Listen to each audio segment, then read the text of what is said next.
After I finished architecture, I was interested in anthropology, and I spent a while working on a book on using indigenous materials and traditional building practices to build low-cost housing, and I wasn't really convinced about the technical side of that, so I was more interested in the cultural side of things. So I took myself off up to the Pacific Islands and spent a couple of years on a pretty remote island doing field work for a PhD on a sort of mix between traditional architecture and Pacific mythology.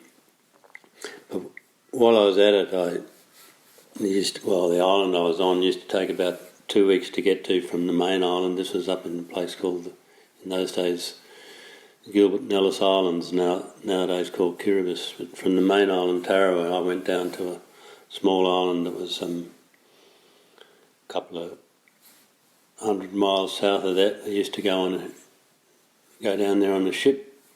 I went down there on a ship, took about 2 weeks, stomping off at the various islands to get there, and once I was there, that boat had come maybe once every 6 or 8 weeks and bring some tobacco and flour and sugar and kerosene for the lights, and that was about it. So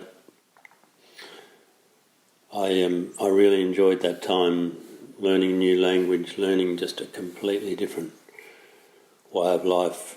There's this subsistence kind of living, but only for half a day, and the rest of the day people would spend sitting around talking and singing and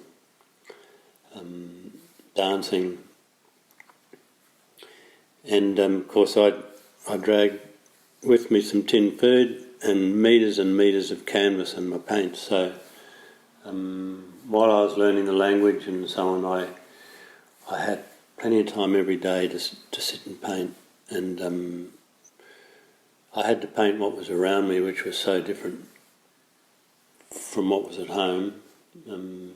Even though my ideas when I arrived were probably ideas from home, I just gradually let the place take over and push the way I looked at things, and that probably started a really abiding interest in landscape and what can be done in the world of painting from looking at and contemplating the landscape and responding to the landscape.